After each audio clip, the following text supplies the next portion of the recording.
São Paulo, a metrópole que pulsa em ritmo acelerado, onde o concreto e o aço se misturam com a rica história de um povo que, com sua força e resiliência, moldou a identidade desta cidade. Uma história que muitas vezes foi silenciada, mas que resiste em cada rua, em cada esquina, em cada memória. Mergulhar nas profundezas dessa história, desvendando os laços que unem o passado e o presente, a luta e a resistência, é mergulhar na memória de galáxias que permanecem conosco. É importante não perder o tempo da lembrança. A lembrança como diagrama dos saberes e da amorosa simplicidade ensinada pelos bravos que já se foram. A história da população negra no centro de São Paulo, como em todo o Brasil, foi marcado por um longo processo de apagamento histórico. Por séculos, a narrativa dominante silenciou as vozes e contribuições dos africanos e seus descendentes, perpetuando estereótipos e inviabilizando a riqueza da cultura afro-brasileira. No entanto, a luta pelo reconhecimento e valorização dessa história nunca cessou. E nesse contexto, a Lei 10.639 de 2003, que torna obrigatório o ensino da história e cultura afro-brasileira e africana nas escolas, representa um marco fundamental. Neste documentário, vamos explorar como a Lei 10.639 de 2003 tem sido um instrumento de combate à política de apagamento histórico da população negra em São Paulo. Ouviremos especialistas, ativistas e acadêmicos negros que têm dedicado as suas vidas a resgatar e valorizar a memória e as contribuições dos africanos e seus descendentes na formação da cidade. E como um símbolo poderoso desse resgate, a recente descoberta do sítio arqueológico do Cemitério dos Aflitos nos coloca diante de um passado que se recusa a ser esquecido. As ossadas encontradas ali contam histórias de sofrimento e resistência, revelando a dura realidade da escravidão e da violência contra a população negra. Em breve, o local onde se encontra o Cemitério dos Aflitos se transformará no Memorial dos Aflitos, um espaço de memória e reflexão que honrará a história daqueles que foram ali sepultados. O memorial será um lugar de encontro e aprendizado, onde as futuras gerações poderão conhecer e valorizar a história da população negra em São Paulo, construindo um futuro mais justo e igualitário.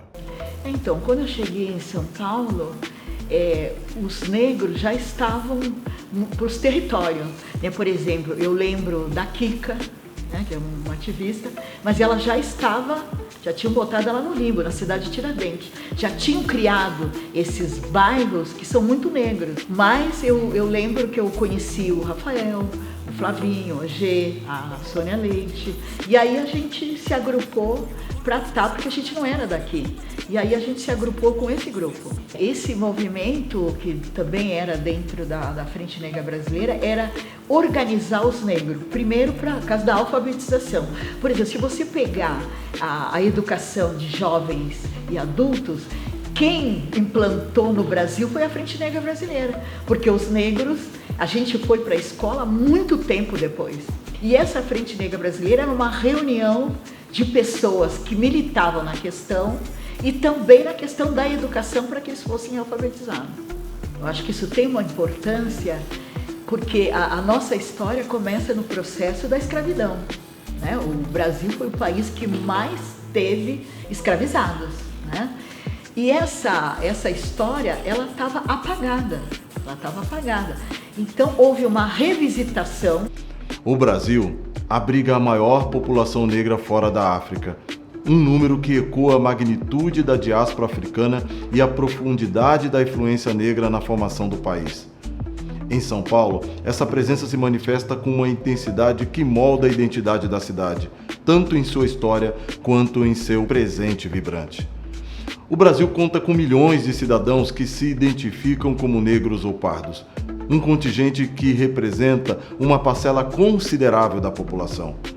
Em São Paulo, esse número também é expressivo, com uma população negra que desempenha um papel fundamental na vida social, cultural e econômica da cidade.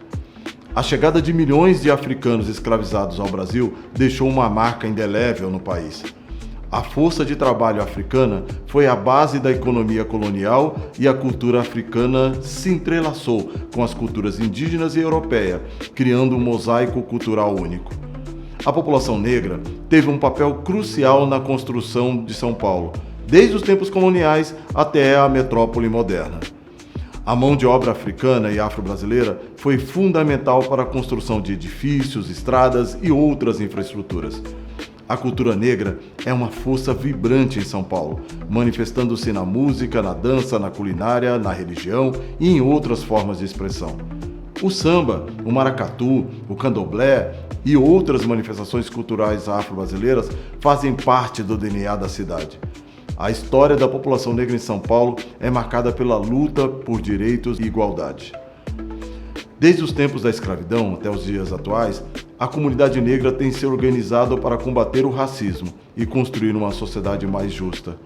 Reconhecer a magnitude da presença negra no Brasil e em São Paulo é fundamental para resgatar a memória histórica e valorizar as contribuições da população negra para o país. Ao reconhecer a importância da cultura negra e a história da luta por direitos, estamos combatendo o racismo e construindo uma sociedade mais igualitária. A presença negra no Brasil e em São Paulo é um testemunho da força e da resiliência de um povo que, apesar das adversidades, construiu uma história rica e vibrante. O apagamento da população negra em São Paulo é um processo histórico que se manifesta na invisibilização de sua contribuição para a cidade. E São Paulo, para mim, eu acho que ela representa tudo aquilo que a gente tem como pertencimento, como troca, como acolhimento, mas ao mesmo tempo também como solidão, enfim, essa coisa toda. E sendo uma pessoa negra em São Paulo, eu sempre me senti conectado com a cidade, principalmente com a região central. Antes não sabia explicar porquê, mas agora, depois de um tempo, depois de tudo que eu tenho feito, enfim, me ajudou a encontrar e me conectar mais cada vez com essa história, né?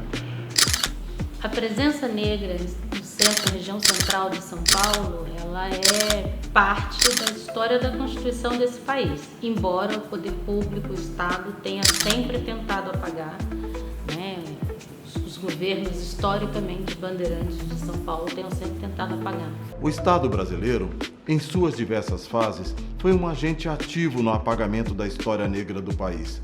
Uma ação que se manifestou não apenas na ausência de registros ou na negligência com a memória, mas também em políticas ativas de silenciamento e distorção dos fatos. Após a abolição da escravatura, o Estado promoveu políticas de branqueamento da população, incentivando a imigração europeia e buscando diluir a presença negra na sociedade. Uma estratégia que visava apagar as marcas da escravidão e construir uma identidade nacional predominantemente branca. A falta de políticas de reparação para os descendentes de escravizados contribuiu para a perpetuação das desigualdades sociais e econômicas, impedindo a plena integração da população negra à sociedade. A história oficial do Brasil foi construída a partir de uma perspectiva eurocêntrica, que minimizava ou ignorava as contribuições da população negra, apagando heróis negros e retratando a escravidão de forma romantizada ou justificada. O resgate da história negra é fundamental para combater o racismo e promover a igualdade racial, permitindo-nos compreender as raízes das desigualdades presentes e construir um futuro mais justo.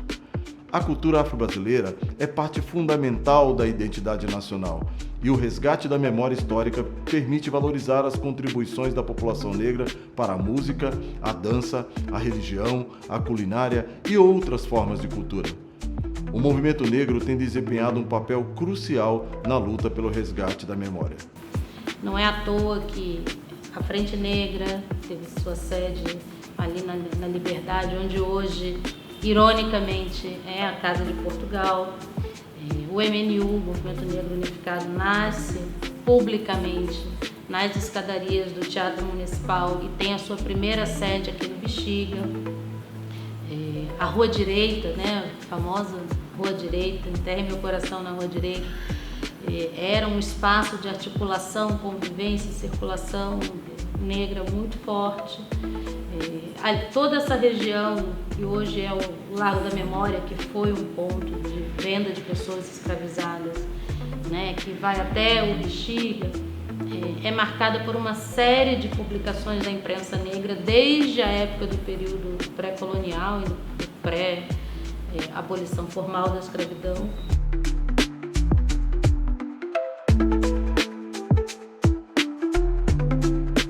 A história oficial negligencia o papel fundamental da população negra na construção da metrópole, desde o trabalho escravizado até a formação da cultura paulistana. Eu que sempre tive um incômodo de quando eu era criança e de não me ver representada na cidade. Então, quando chegavam as comemorações do aniversário de São Paulo, dia 25 de janeiro, falavam-se de vários povos que contribuíram para o desenvolvimento da cidade. O centro de São Paulo, em função de ser, quando São Paulo era quase nada, né? Aqui o ponto de venda de pessoas que eram sequestradas de África para venda para o desenvolvimento do capitalismo brasileiro, acabou-se que se constituiu uma série de rotas de fuga, de resistência à escravização, como é o caso hoje. A gente tem o conhecimento do Cemitério dos Aflitos, né, onde foram encontradas diversos conjuntos ósseos de remanescentes humanos, como é o caso do Quilombo do Saracura, no Bexiga, que hoje vive o processo da construção do metrô passando por cima dessa memória. Então, é muito importante que a gente resgate essa história, em primeiro lugar, para a nossa afirmação de identidade, de coletividade, de história, de busca por reparação do Estado brasileiro.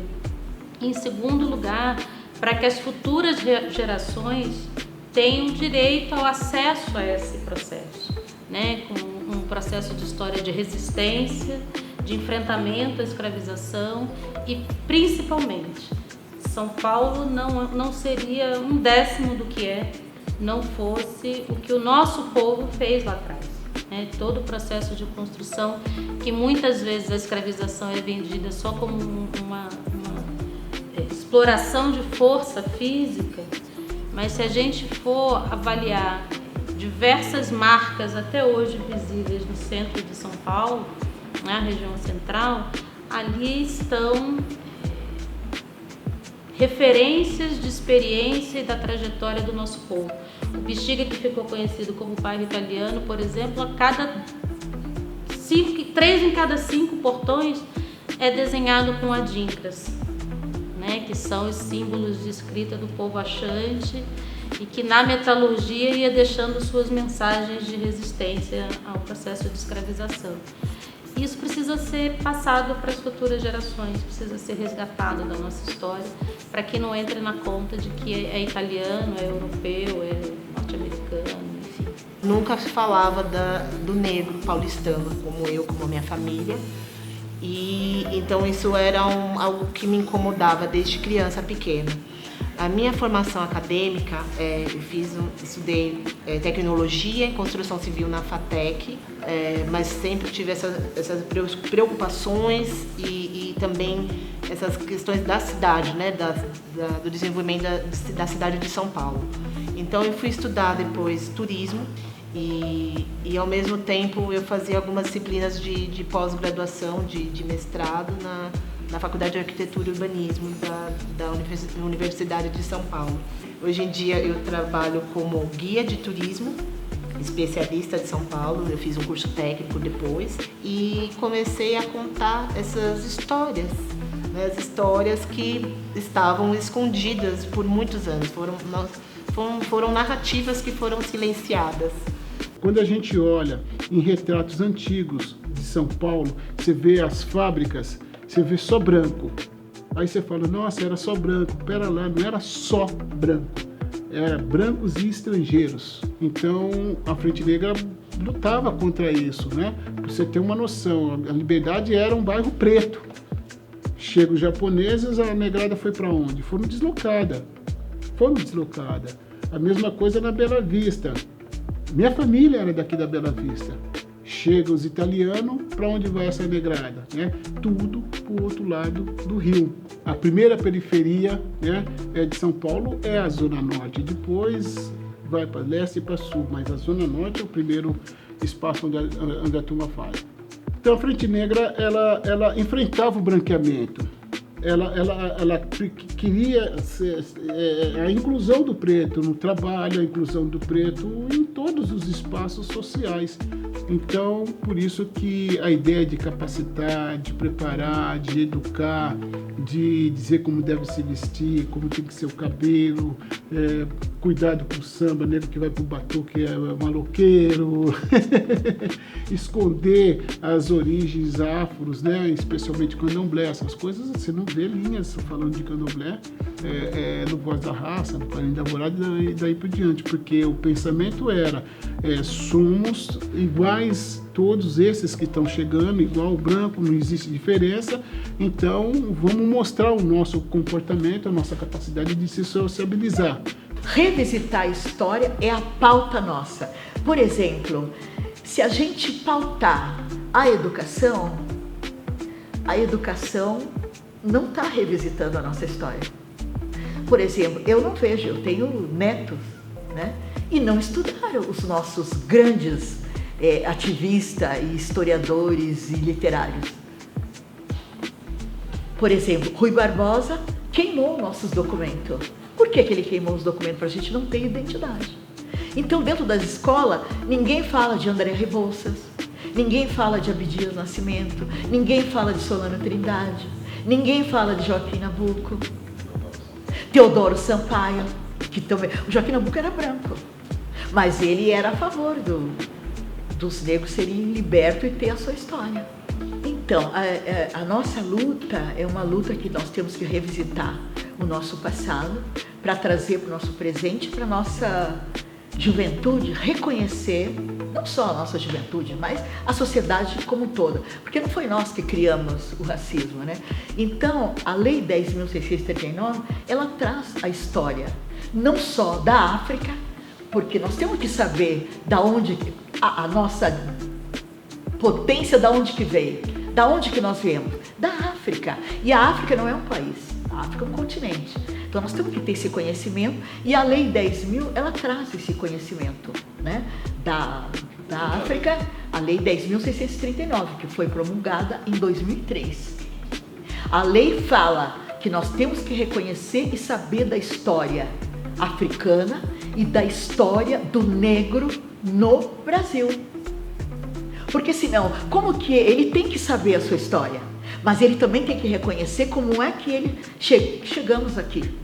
Essa visão de senso comum de que a África é um país, 1954, é produto de uma reiterada ação ideológica do imperialismo capitalista europeu para desqualificar, desumanizar e se apropriar de tudo que foi tomado do continente africano. Se a gente olha para trás e pensa, por exemplo, o que se colocou na cultura do senso comum em relação às pirâmides do Egito, né? Você hoje vê aí prédios caindo, feitos com engenharia de última geração, e as pirâmides do Egito estão lá, né? Construídas pelos povos negros antes do processo pré-colonial. Então, resgatar, né, o conhecimento das diversas identidades, das múltiplas práticas culturais, das especializações dos diversos povos que foram sequestrados em África e espalhados pelo mundo, para que o seu conhecimento, seja da agricultura, seja da metalurgia, seja da construção civil, fosse a base de constituição da acumulação capitalista na sua fase inicial, é bastante importante, tanto para reescrever essa história dos vencedores até aqui, como também para explicar para as futuras gerações por que o projeto deles de nos exterminar da face do planeta não funcionou. Porque, em última instância, para fazer essa roda dessa sociedade girar, todo o conhecimento é bebido, absorvido a partir do que foram os processos de construção culturais de matriz africana. A marginalização e a exclusão social são outras formas de apagamento, com a população negra enfrentando racismo, discriminação e violência policial. Eu sou paulistano, sou filho de paulistana, neto de paulistana, bisneto de paulistana, e a mãe da minha bisavó, ela foi lavadeira, né? E dona de um pequeno pensionato aqui na rua Maria Antônia, onde hoje está a USP, né? Então ela foi, ali era um espaço onde tinha cortiços e essas coisas todas, que é onde os negros, as negras praticamente viviam, né? E com a expulsão dos negros aqui do centro da Bela Vista, né? Meu avô também aqui da região da Bela Vista, minha família toda vai para a região da Vila Maria, do outro lado do rio. A segregação espacial nos bairros periféricos e a falta de acesso a serviços básicos também contribuem para essa exclusão. Apesar disso, a população negra resiste e luta por seus direitos através de movimentos sociais e manifestações culturais. Eu considero que a preservação da memória, ela é a preservação da existência nossa.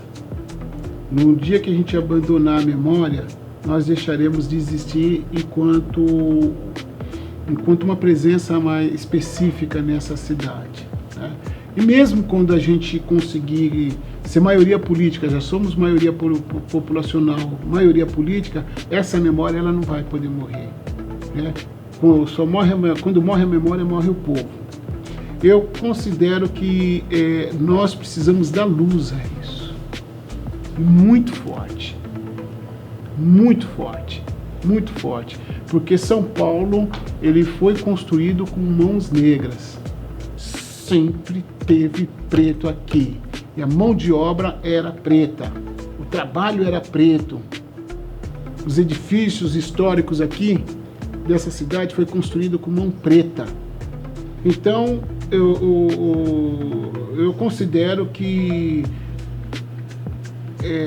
a gente vai precisar fazer esse trabalho como esse. E quando a gente está pensando no centro de São Paulo, por exemplo, vamos pensar no bairro da Liberdade, por exemplo, vamos pensar na região central, você começa a trazer essas pessoas negras, e não negras também, aliadas da pauta de racismo, a estar frequentando esses espaços.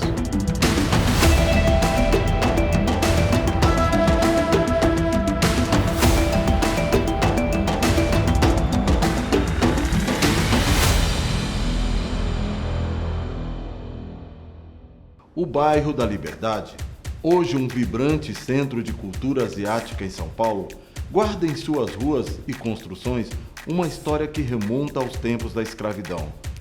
Contrariando a imagem predominante de um bairro oriental, a Liberdade foi, em sua origem, um local de forte presença negra, um palco de resistência e luta por direitos.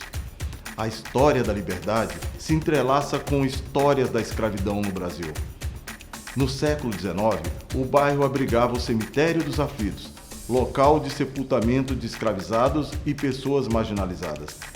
A antiga forca, onde muitos negros foram executados, também se localizava na região.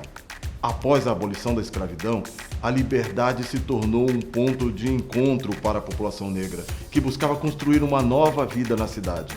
O bairro abrigou diversas associações e entidades de luta antirracista, como a sede da Frente Negra Brasileira, um marco na história do movimento negro do Brasil. A presença negra na Liberdade foi fundamental para a formação da identidade do bairro. A cultura afro-brasileira se manifestava nas ruas, nos terreiros de candomblé, nos clubes sociais e nas festas populares. A música, a dança, a culinária e a religião afro-brasileira deixaram suas marcas na história do bairro. A imigração japonesa, que começou no início do século XX, transformou a paisagem da Liberdade. Os imigrantes japoneses trouxeram consigo sua cultura e tradições, que se mesclaram com a cultura afro-brasileira, criando um espaço único e multicultural. Apesar da forte presença da cultura asiática, a história negra da Liberdade não pode ser esquecida. O bairro guarda em suas ruas e construções as marcas de um passado de luta e resistência, um legado que precisa ser preservado e valorizado. Ao caminharmos pelas ruas da Liberdade, é importante lembrarmos que o bairro é um mosaico de culturas, um lugar onde a história negra se entrelaça com a história da migração japonesa e de outros povos asiáticos. A Liberdade é um símbolo da diversidade cultural de São Paulo, um lugar onde o passado e o presente se encontram. Então, quando eu promovo um tour, uma caminhada negra, né, para as pessoas conhecerem a história negra do centro de São Paulo, eu estou movimentando toda essa cadeia de consumo, às vezes em lugares que nem as pessoas tinham conhecimento, que ali tinha uma história negra a ser conhecida, a ser consumida, enfim. A maior parte das pessoas negras, até da cidade mesmo, não tem ciência que o bairro da Liberdade se chama Liberdade devido a uma história negra. E São Paulo, quando a gente está falando até em turismo interno da cidade, São Paulo tem um potencial enorme, porque São Paulo é a segunda cidade do mundo em números de pessoas negras que habitam na cidade. E no coração da Liberdade, em São Paulo, um projeto ambicioso se desenha: o Memorial dos Aflitos. Este espaço de memória será dedicado à população negra e indígena que foram sistematicamente excluídas da história oficial da cidade e surge como um farol de reparação histórica. Localizado no sítio arqueológico Cemitério dos Aflitos, ao lado da Capela de Nossa Senhora dos Aflitos, o memorial ocupará um terreno estreito e longo, vestígio do loteamento do antigo cemitério. Este local, carregado de história e simbolismo, será transformado em um espaço de reflexão e contemplação, onde o patrimônio será preservado e integrado à cidade. O projeto do Memorial dos Aflitos prevê um percurso contínuo que conecta o Beco dos Aflitos, o adro da Capela e a Rua Galvão Bueno, criando um fluxo que convida a imersão na história. 2 pequenas praças de acesso acolherão os visitantes, convidando-os a iniciar a jornada. O memorial será enriquecido por intervenções artísticas, como o desenho do piso e um mural na fachada da Rua Galvão Bueno, que dialogarão com a história do local e com a memória dos povos homenageados. O Memorial dos Aflitos não será apenas um monumento, mas um espaço vivo, onde a história será contada e recontada, onde a memória será preservada e celebrada, e onde o compromisso com um futuro mais justo e igualitário será renovado. Você vir para um tour, para uma experiência turística no centro de São Paulo, para essas pessoas negras, é uma viagem. Fora que ocupa um espaço que hoje as secretarias, o governo, enfim, vive querendo fazer movimentos para que o centro de São Paulo seja ocupado. É por causa de histórias como essas que é preciso lembrar do Cemitério dos Aflitos. Este marco histórico, em São Paulo, remonta ao período colonial, quando a cidade ainda se consolidava. Criado em 1775, foi o primeiro cemitério público da cidade, destinado a sepultar pessoas pobres, escravizados e condenados à morte. Localizado no atual bairro da Liberdade, suas terras foram palco de inúmeras execuções, incluindo a de Francisco José das Chagas, o Chaguinhas, um líder militar negro que lutou por justiça social. O Cemitério dos Aflitos funcionou até 1858, quando foi desativado. Atualmente, o local abriga a Capela dos Aflitos, um remanescente do antigo cemitério, que se tornou um ponto de peregrinação e devoção a Chaguinhas. O espaço também é um importante sítio arqueológico, onde foram encontradas ossadas de pessoas escravizadas e outros vestígios do passado. Porque quando começaram a cavar a questão do metrô ali, começaram a encontrar ossadas. E aí, a gente ia jogar fora essa ossada? Não. Essa ossada era de negros que estavam já foros, que já estavam livres, né? Mas foram mortos. Muitos foram, além do Chaguinha, muitos outros foram mortos. Então, eles enterravam ali. Não tinha um cemitério para negros. Então, essa movimentação do Cemitério dos Aflitos, da Igreja dos dos aflitos é super importante, porque ela é histórica, Então, a nossa juventude, ela tem que saber como é. A nossa história não é só agora eu falar sobre, sei lá, alguém desse momento, não.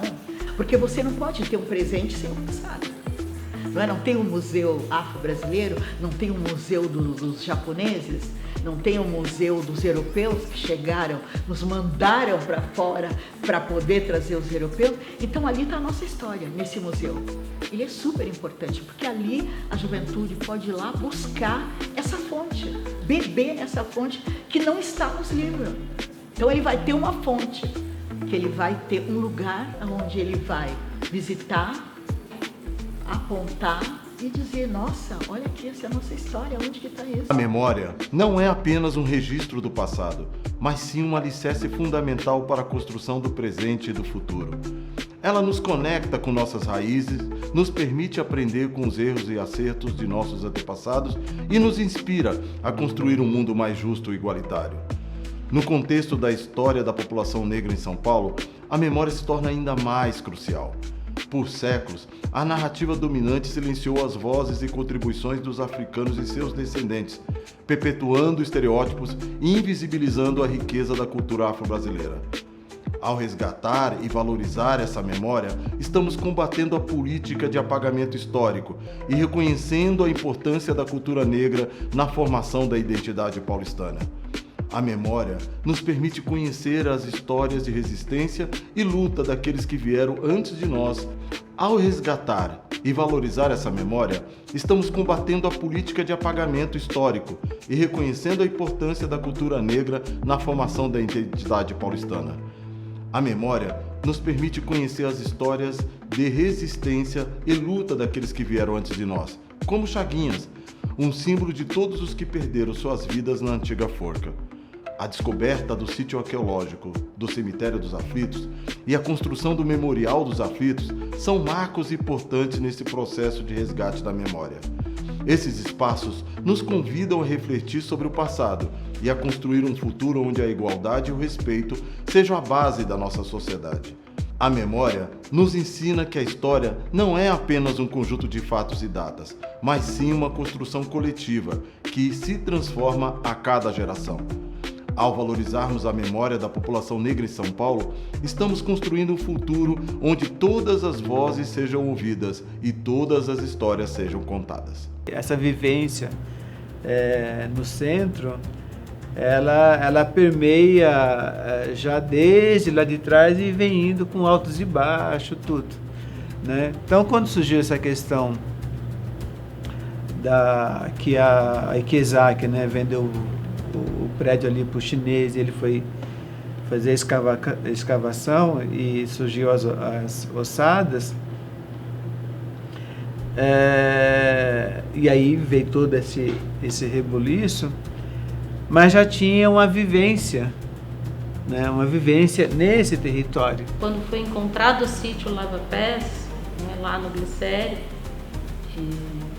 eles tenham tido que admitir o vínculo entre aquele sítio arqueológico, entre o que foi o Cemitério dos Aflitos e aquele território da região da Liberdade e Sarapura, o que nos dá uma dimensão de território ocupado pelo nosso povo negro sequestrado em África e também pelos povos originários que resistiam à escravização e que se organizavam e articulavam junto nos quilombos, para a gente pensar o quão violento, bruto foi esse processo, não só de eliminação física, mas de eliminação histórica que se tentou, né, e que o Estado ainda tenta fazer. Não à toa é tão difícil, já são quase 6 anos o processo, né, de mobilização e articulação e organização pela construção do memorial, e é sempre uma enorme luta, né? A gente sempre ressalta sobre o processo do Sarapura, mas serve também para o processo dos aflitos. Nós estamos falando de uma capela num país de tão relevada confissão religiosa.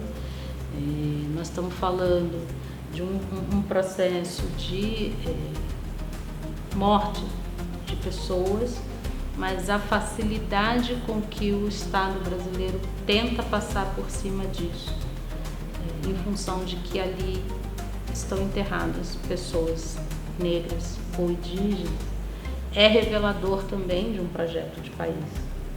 Não é por acaso, não são por acaso as dificuldades que se encontram no processo de luta pelo memorial. E por isso ele é tão importante, porque em si ele é uma pedrinha na derrota desse projeto genocida. Muito importante nós lembrarmos, de fato, desse histórico fantástico para a cidade de São Paulo. É muito importante nós lembrarmos que o mundo tem as suas penas de morte, não é? E no Brasil não foi diferente. A forca de São Paulo, ela foi por ali, não é? Pro lado ali da Tabatinguera, depois ela vai subir ali para a Liberdade, o que é hoje a Liberdade, não é? E ali se instala de 1800 e pouco, não é? Até a extinção. E por ali nós sabemos que muitos dos mortos eram justamente os negros fugitivos que fugiam das fazendas, não é? Eles eram os processos de morte desse povo do interior, né, das fazendas, eles eram então executados ali na Liberdade. E para nós é um histórico bonito, da Igreja dos Enforcados. Olha o nome, quer dizer, o nome da igreja guarda, quer dizer, o histórico daquele local ali, que poucos conhecem, não é? Então, a devoção a um dos irmãos que foi muito importante para a história da fundação daquela capela, ali na Liberdade. E então, sabíamos que o nosso grande herói deve ser herói, a gente deveria buscar, não é? Nós temos poucos heróis, poucas heroínas, a gente tem Zumbi, precisamos de buscar o Gama, precisamos de buscar aí o Chaguinhas e assim por diante. Mas então o Chaguinhas vinha aqui em São Paulo, trabalhava em Santos e era polícia, era militar, fazia parte do Exército Brasileiro na época, e veio aqui buscar soldos melhores, porque os soldos estavam, de fato, os brancos e os negros não ganhavam.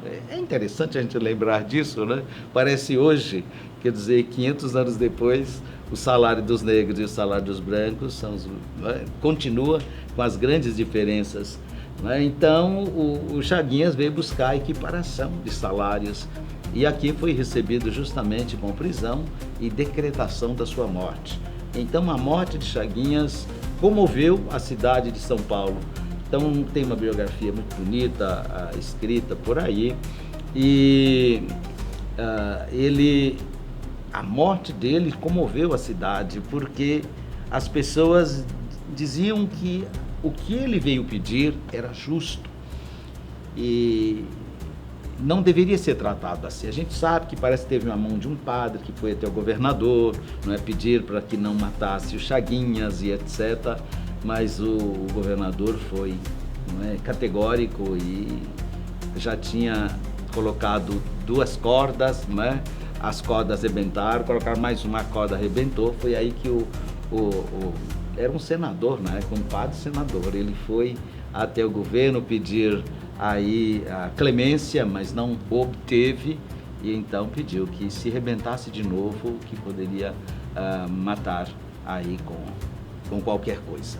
E assim foi, né? Chaguinhas, a 3ª corda também arrebentou, e ele foi então assassinado com baeta. Como é difícil, né? Historicamente, esses nossos avanços, eles são de fato pontuais, que a gente lembra, né? Que a gente lembra de tão pouco que são os nossos avanços, né? Nós conseguimos lembrar dele. E aí vai nascer a capela, porque o povo vai gritar justiça, liberdade, esse homem está morrendo injustamente, e aí na sua cova começa aí então a devoção do povo paulista, velas acesas, depois vão fazer uma capelinha, e depois vai fazer aquela igreja que está ali há quase 100 anos, né? A igreja Santa Cruz dos Enforcados, ali na Liberdade. Ali a gente lembra desse grande líder Chaguinhas, e que o povo tem uma devoção muito grande. Há muitos milagres, não é, que as pessoas vêm contar para nós e trazer aí os objetos, os testemunhos, dizendo: padre, aconteceu isto, o meu filho arrumou emprego, o meu filho foi curado, a minha menina teve filho, e assim por diante. Então são diversos relatos de milagres, as pessoas pedindo aí ao nosso querido Chaguinhas. Nós sabemos que o milagre, como disse Jesus, é a partir de você. Se você tem fé, você vai, não é? Mas isto é algo importantíssimo para a história desse monumento que tem na cidade de São Paulo.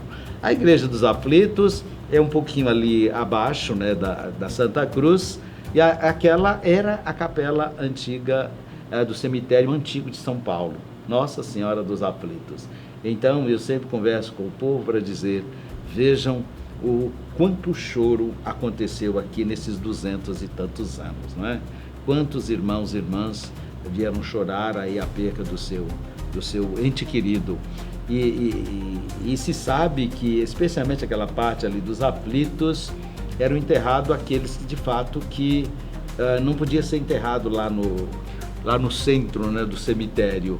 Era um local à parte, não é? Então a maioria dos negros que eram condenados, negros indígenas, não é? Foram enterrados ali. Era chamado cemitério dos desvalidos ou local dos desvalidos, né? Então, a história viva na cidade de São Paulo. Então, acredito que é muito importante a São Paulo e o Brasil conhecer a história desses irmãos e irmãs, porque é a história do Brasil, é a história da cidade de São Paulo. E estamos acompanhando aí o pedido para que esse memorial possa acontecer. O memorial resgata sua história e a de outros que ali sofreram, dando voz aos silenciados. O espaço celebra a cultura afro-brasileira e fortalece a identidade da comunidade negra, promovendo atividades educativas e culturais. O Memorial dos Aflitos representa um passo importante na reparação histórica das injustiças cometidas contra a população negra. O local convida à reflexão sobre o passado, para que a luta por igualdade continue presente no futuro. O Memorial dos Aflitos tem uma importância muito grande, porque nós não temos, quais são os monumentos, né, da comunidade negra? Você pode contar nos dedos, né? Pode contar nos dedos.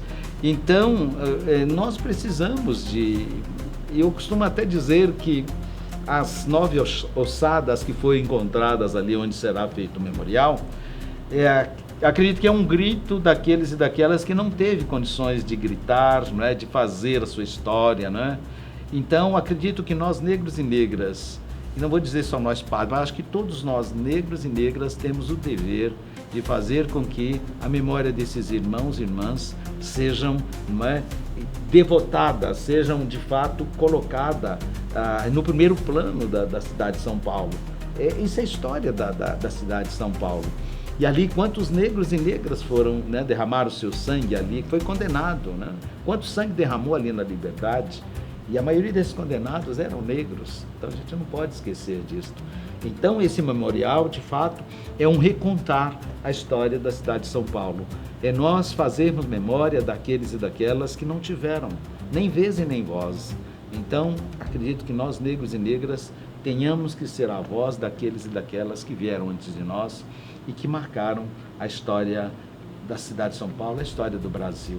Então a gente quer que esse memorial seja construído, e ali bem ao lado da igreja, que nós estamos aí buscando também a restauração, que é muito importante manter viva a história dos negros e negras na cidade de São Paulo, no Brasil e no mundo, não é? Em alguma medida, o memorial ali, que difunde a história dos Chaguinhas, a história da rebelião anti-escravista, e o que o Estado brasileiro promoveu contra as Chaguinhas e contra todos os nossos antepassados que foram enterrados ali sem direito sequer a placa com nome, é uma forma importante de, ainda que o Estado não reconheça oficialmente os crimes cometidos contra nós, mas se compreenda o projeto de Brasil, né? Esse projeto que muitas vezes, quando a gente fala no genocídio negro, as pessoas olham e falam assim, mas é um pouco forte essa palavra, mas é importante que a gente tenha espaços que rememorem que o plano do Brasil em 1911 era em 2011 que nós não existíssemos mais. E essa guerra nós vencemos, apesar de todas as perdas que a gente tem todos os dias que o Estado brasileiro nos impõe. Um outro elemento importante que eu considero de ter o memorial é para que a gente possa ter espaços de recuperação de identidade mesmo, de pertencimento, né, de elementos positivos da nossa trajetória negra de resistência, para que a gente possa, para as futuras gerações, né, construir um futuro de maior exigência e demandas por direitos e que enfrente essa realidade de um Estado que oferece o extermínio da nossa juventude, da nossa população negra como única política pública para nós.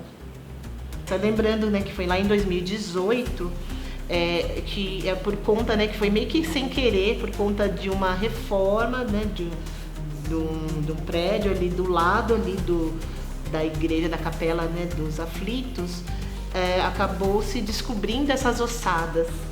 E aí por isso, então as ossadas emergiram, né? Foram 9 ossadas e emergiram e acabam dando até mesmo acaba dando uma, não veracidade, né? Mas agora esqueci o nome da palavra, mas uma validade, né? Uma validação, né? Para aquilo que, por exemplo, na história do Chaguinhas, que ficava mais como, é uma lenda, né? Mas mais de 200 anos, ele, um homem negro, militar negro, que por conta de lutar para melhores salários, isso lá em 1821, ele acabou sendo condenado à morte e aí ele, na condenação da morte, todo aquele ritual do enforcamento, a corda arrebentou-se por 3 vezes. As pessoas, isso quando, né, pelas leis da época, quando isso acontecia, pediam-se clemência, né, e não ia ter mais, né, um enforcamento, mas estavam com tanta raiva, né, dele, por ser, também por ser negro, né, acabaram que não, vão continuar e ele vai ser morto, né, mas ele foi morto não enforcado, ele acabou sendo morto, né, com pauladas, né, com facadas. Mas essas histórias então ficam meio que uma lenda urbana. Então, quando vem essas ossadas, elas emergiram, isso fez com que também desse mais uma credibilidade a toda essa história do movimento, né, o próprio movimento negro. Porque está todo mundo preocupado, começando a pensar em liberdade. Todo mundo, né, o mundo inteiro tinha tido a independência das 13 colônias dos Estados Unidos. Aconteceu a Revolução do Haiti, né? A Revolução do Haiti influenciou a Inconfidência Mineira, a Revolução dos Búzios. Se aquela ilha pequena fez o que fez, imagina se esse contingente enorme de gente escravizada que a gente tem no Brasil, se essa moda pega. Então havia um medo muito grande das elites de que aqui fosse o Haiti, né? E o Chaguinhas está nesse contexto. Ele era do batalhão de caçadores, que era uma categoria do exército que tinha naquele momento, e havia ali um embate já de um espírito republicano, liberal, incomodado com a centralização de poder representado pela monarquia, e havia ao mesmo tempo esse espírito de liberdade que começava a contaminar o imaginário, começava a se espalhar pelo mundo. As guerras da independência, o período chamado Guerras da Independência, começa em agosto de 1821, quando os pernambucanos expulsam o exército português de lá. Então Chaguinhas, a revolta do Chaguinhas acontece logo no mês seguinte, em Santos, que é um local estratégico, um porto, né? De maneira que era preciso dar o exemplo, era preciso sufocar aquela rebelião e, ao mesmo tempo, punir os seus líderes de uma maneira exemplar, que era o costume, né? Por isso você tinha o pelourinho em praça pública, para punir e todos tivessem um exemplo, né?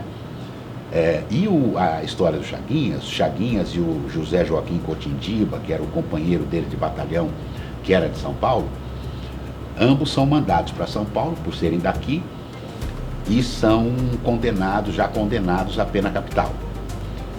E quando chega a vez do Chaguinhas, acontece um fenômeno, e aí tinha um povo ali assistindo, e acontece um fenômeno narrado pela única testemunha ocular que nós conhecemos, que é o padre Antônio Diogo Feijó.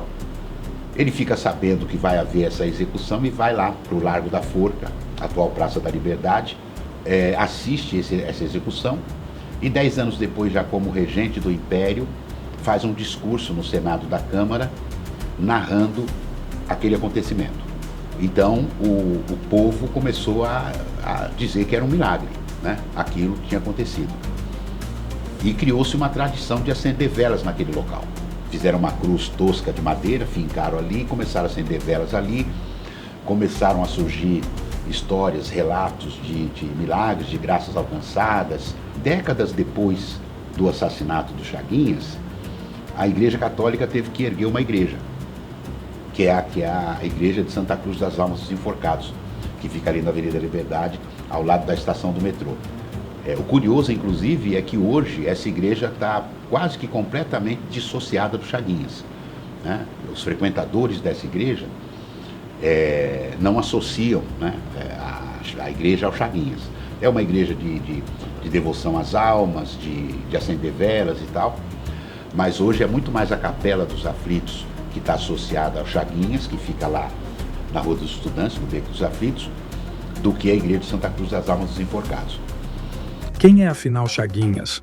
Voltemos um pouco para entender melhor sua história.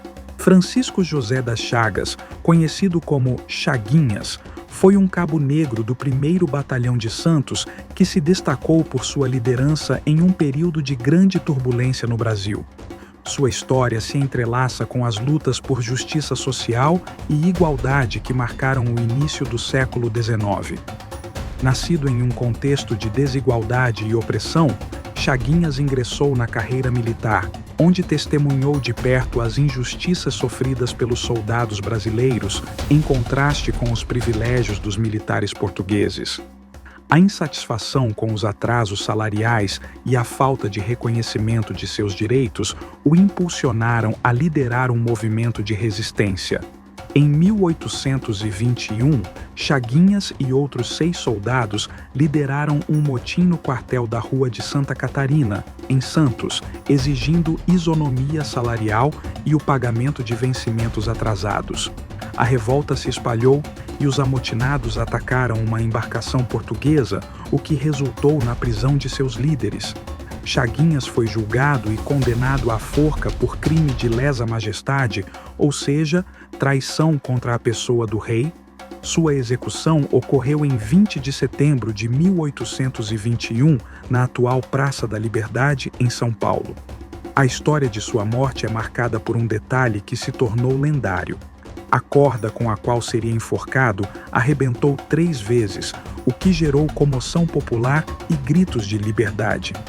Apesar da comoção, Chaguinhas não foi perdoado e acabou sendo morto a pauladas. Seu corpo foi levado para a Capela dos Aflitos, que pertencia ao Cemitério dos Aflitos, onde eram enterrados negros, indígenas e os enforcados. A figura de Chaguinhas se tornou um símbolo de resistência e luta por justiça social, e sua memória é preservada no Memorial dos Aflitos, um local de reflexão sobre o passado e de resistência contra a opressão. Sua história nos lembra da importância de lutar por nossos direitos e de honrar aqueles que, como ele, se sacrificaram por um mundo mais justo e igualitário. Chaguinhas, pensar nessas descobertas, entendeu? Que revelam o que foi a história de São Paulo, como que ela se deu e tal. A gente tem que se associar ao que acontece hoje, porque para não dar aquela conotação que isso foi no passado, olha, antes, não sei o que, naquela época e tal, né? Os pretos faziam, mas não aparecia, não apareceu, né? Não aparece hoje.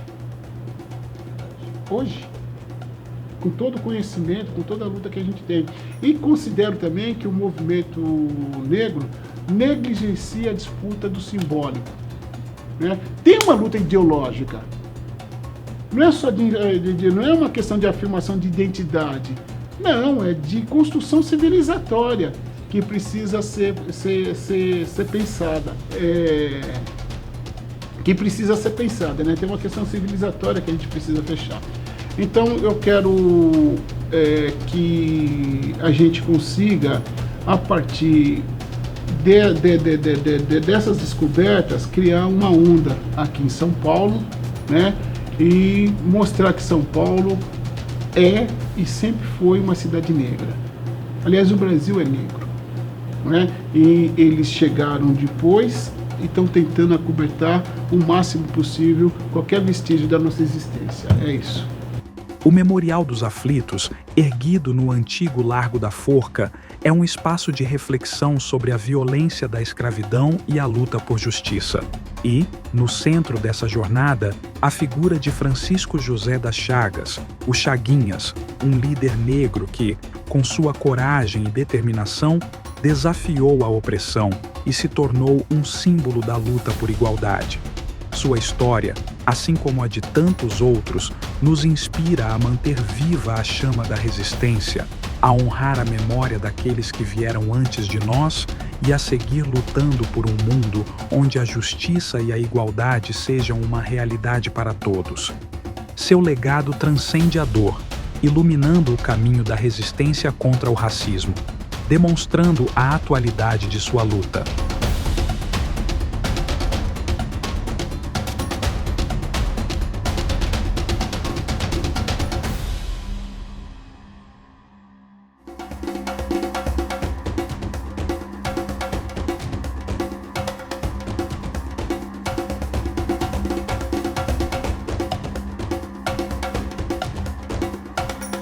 Essa história, que agora se revela em toda a sua complexidade, traz consigo a marca indelével das lutas travadas pelo povo negro desde os tempos da escravidão até os dias atuais. Cada rua, cada pedra, cada vestígio arqueológico é um testemunho da resistência e da força de uma comunidade que se recusou a ser silenciada. Mas essa história também serve como uma denúncia das atrocidades cometidas pelos poderosos contra a população negra e contra todos aqueles que ousaram desafiá-los.